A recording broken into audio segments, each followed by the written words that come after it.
Hello, ladies and gentlemen. I am Joseph Naseef, aka JoJo. And this is Evan Arkin.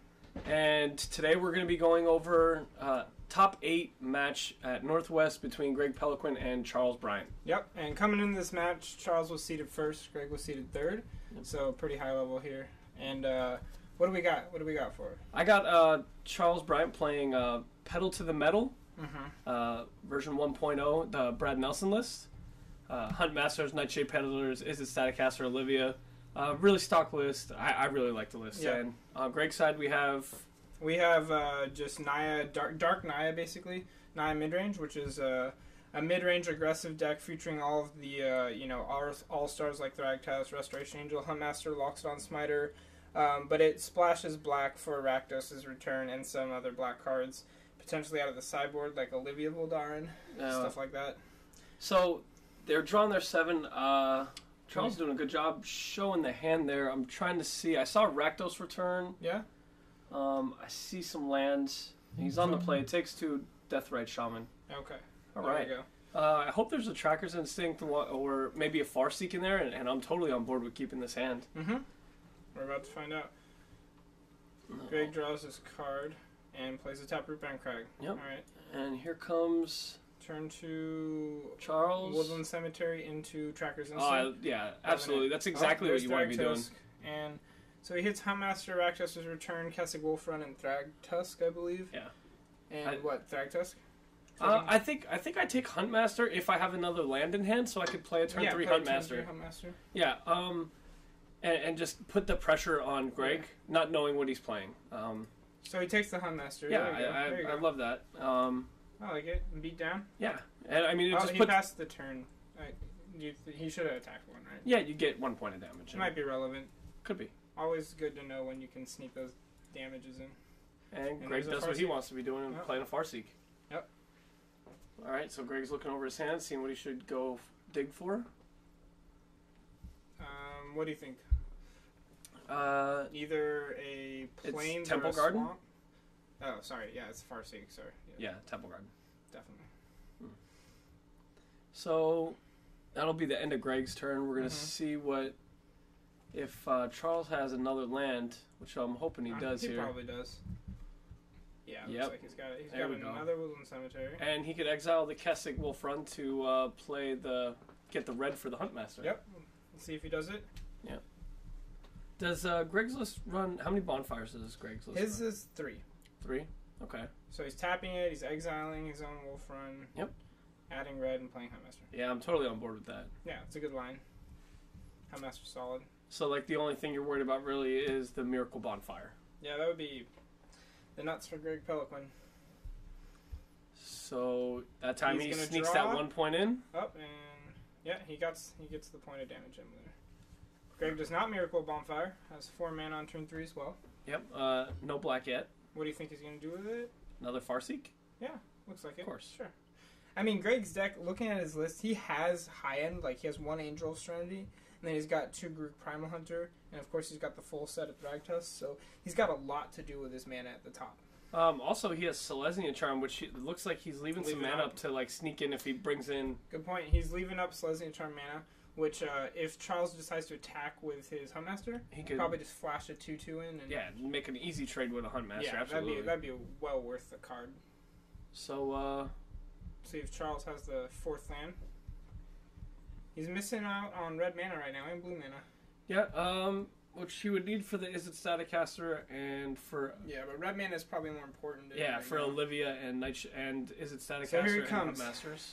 Charles is attacking for 5, and Greg's going to probably Selesnya Charm. Yep. Just like you expected. Choosing the Knight mode, making a 2/2 Knight with Vigilance. Yep. And blocking the Huntmaster. That's a really good trade for Greg.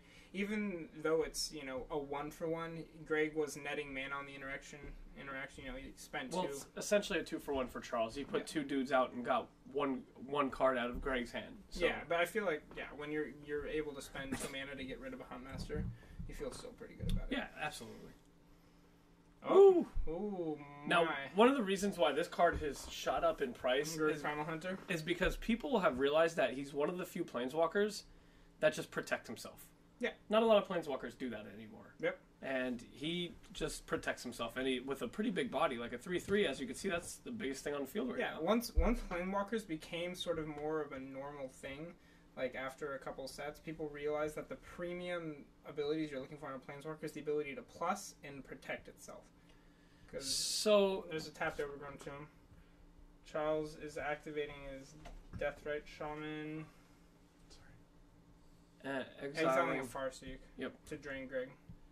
Is this during Charles' turn? Looks like it. Yeah. Okay. So I don't see a reason to do that at sorcery speed, to do that during Charles' own turn. I think it's best to develop the habits to do those kind of things at the end of Greg's turn. Absolutely. You want to keep your options open for the longest amount of time, mainly. Yeah, that's fair. And looks like Greg will be tapping for 5, probably Thragtusk. Yeah. Oh boy. So Charles is still missing red and blue mana. Yeah, this game is spiraling out of hand really quickly. Did he miss his 4th land drop and then make it on turn 5? I believe so. Mm-hmm. Yeah. I still think I would have kept that hand. So, yeah, I agree. Yeah, so Greg does one of the best interactions in Standard right now, which is -3 Garruk with a Thragtusk in play, which is just draw 5. Yeah. And that is, like, absurd. From this position, Greg can have a hard time losing. Yeah. So Greg feels safe running his beast out there? His beast out there, There's nothing he's worried about. There he goes, and now he has another blocker. Yeah, he plays the Avacyn's Pilgrim. Right. Charles again. Gets another Deathrite Shaman. And again, he's tapping during his own turn to remove a card. Right. And he should be tapping a black mana to do that both of these times. Yeah. So... Did he just not pay for...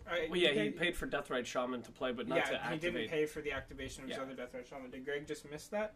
Yeah, it was the past 2 turns. It's very irrelevant at this point. It is, but game state violations are important. So Greg looking to just play huge things here, probably Angel Serenity. Oh, Rakdos return X equals 6. 1, 2, 3, 4, 5. Oh, casually get your hand and deal you 6 damage. Yeah, and that was a pretty vicious hand. Like, had he drawn a red source, Charles would be in this game. Sure, I agree. Yeah. Here's Greg crashing in. Greg's just thundering. Rich getting richer on Greg Peloquin's side. Yeah, and that's probably why Greg didn't notice that Charles wasn't using mana to activate Deathrite, because he just had tunnel vision for that victory. He knows he's got it in the bag. Yeah, and there's a Cavern of Souls, which probably would have named Human or possibly Vampire for Olivia. Mm-hmm. And Charles scoots it up. Yeah, Charles saw the writing on the wall and says, let's move the game too. Yeah, that was a really good sort of example of what Greg's deck just really wants to do. That was pretty premier game for Greg. Even though Charles stumbled, like the curve Greg had and the spells he cast. Yeah, if Charles could have set up Nightshade Peddler as a Staticaster, that would have been awesome against the Beast tokens. Oh yeah, and probably would have been a totally different game. Or even Nightshade Peddler Olivia, like any combination of. Tell me how many red sources Charles' deck has. 2, 6. So 9. So 9 natural red sources and 4 caverns. So him not hitting one earlier was a bit unfortunate. And also he has Farseek, so... Yeah, okay. So that was a pretty unlucky draw for Charles. Right. So... let's go to the sideboard. What does Charles bring in? I'm thinking Charles is going to bring in Appetite for Brains. Yep. When you see the Farseeks, you have to assume that they have something big. Plus, it hits Thragtusk. And Garruk. Yeah. So I'm guessing the 3 Appetites for Brains and Zealous Conscripts. Possibly Zealous Conscripts. It doesn't look like he wants to be the aggressor. He just wants to set up Nightshade Peddler and either Olivia or Staticaster. No, yeah, and then motor down the team, shoot down the team, and then just push through a couple points of damage each turn. I agree. I just think that Zealous Conscripts, when you see Garruks from your opponent, could be good because you get to steal that thing and then draw some cards from it, hopefully kill it off or net some value. I'm not sure. I don't know if it's necessarily worth the slot, but okay. So looking at Greg's list, he's got the 4th Bonfire of the Damned, which is probably coming in from the board. He's got Duresses, which won't come in. Rest in Peace, not relevant. Ray of Evolution, not relevant. He's got Amizium Mortars, which probably comes in. He knows that this is a creature heavy mirror kind of match. Amizium Mortars is good in the early game, great in the late game. It pretty much takes care of most of Charles's creatures, Right. unless Olivia gets out of hand. I think on Charles' side, I would probably just side out the 4 Deathrite Shamans and bring in 3 Appetite for Brains, one Snapcaster. Okay, another thing or possibly bring in some Slaughter Games. That's just looking at it. Another thing that I think is an option for Greg is Sigarda. Greg's probably familiar with what Charles is trying to do, hopefully. And he probably knows that Charles's deck really hums when it can target things with Olivia, with Peddler. So Sigarda is just a giant beating. Okay. Well, they got it sided up, and they're shuffling. They're shuffling. Alright, well, we hope sometime that we'll have a soundbite for the shuffling. We do have a soundbite for the shuffling. Oh, okay, I thought we should that was a shake of the head. No, that was I wasn't ready for that. Oh. Okay. Yeah, I'm not really sure what the match will look like if Charles gets one of his machine guns online. Greg doesn't have too many straight up answers to that. He's got Bonfire and Oblivion Ring. Yeah, I almost would not keep a hand unless I had some form of is it Staticaster Olivia plus Nightshade Peddler. I wouldn't look for in this matchup. It's really important. I would probably on starting hands 7 and 6 aggressively mulligan, looking for something along those lines. Yeah, and that's another really important skill, knowing exactly what your role is in the matchup and mulliganing appropriately to fit that role best. Yeah, because sometimes an opening 7 could look amazing, but it's not game 1. Yeah. You know what you're playing against. You know what you need in your hands. Exactly. So Greg is taking his time shuffling Charles's deck, it looks like. Ever diligent. Charles, I'm assuming he's going to be on the play here. Let's see if he has a good opening 7. It's a nice little pyramid. Yeah, nice little formation there. Looks like a castle. Looks like a castle. Looks like geese to me. Alright, so we have... I can't really see Greg's hand. What do we got in Charles? I see Huntmaster. Yeah, I think I see Deathrite Shaman still, to tell you the truth. I definitely see the Huntmaster going back for 6. Okay. And you thought he should side out the Shamans? I wasn't sure if I saw a Deathrite Shaman or not, but yes, I would... In this matchup, I would take out Deathrite Shamans and possibly Tracker's Instincts, just one. And the 5 cards I would bring in would probably be 3 Appetite for Brains and 2 Slaughter Games, or the 2 Snapcaster Mages. One or the other. And what did you say you would be naming the Slaughter Games, or did you say that? If I bring in Slaughter Games, against Greg's deck, from what I saw game 1, not knowing the list, I would either name Thragtusk, right? or Garrick. Right. I'm assuming I still have it. Does he play 2 or 3 Primal Hunters? He plays 2. And how many out of the board? None? Okay. I mean, it's still fair to name Primal Hunter. I mean, the card's a house. Yeah, it's insane. Yeah. But most likely, if it's an empty board and I land Slaughter Games, I'm going to name Thragtusk because I do have Rakdos Return, and I can eat up a hand and kill a Planeswalker with that card. Yep, definitely. So, and that's what I would do from Charles' side. Charles is just really hoping, basically, to get Olivia online. I feel like Olivia is the best card for Charles in this matchup if he can get it online. Peddler Staticaster is great, but Greg has easier answers to it, like Bonfire, things to clear those little creatures. If he can get Olivia out of Bonfire range, Greg's only chance of killing it is 2 Oblivion Rings, basically. Alright, so... And Selesnya Charm, actually, that's right. Yeah. Selesnya Charm has that mode where it says exile target creature with power 5 or greater. Right. And, well, that's really good. Yeah, it is. That's why that card is really good. So, Greg starts out with a Mana Dork, and Charles had a red source. Yep. Yay, red. Yeah, so let's see if he follows it up with a Farseek. Oh, that's a Woodland Cemetery Pass. I think I see a Cavern of Souls in his hand. Yeah. Okay. I can't really tell what else is in Charles' hand. So Greg has the turn 2 Farseek, and then let's see if Greg remembers to sneak his point of damage in. Alright. And he does. Yep. Farseek is always good. It's a great card. You're going to be even better post-Gate Crash.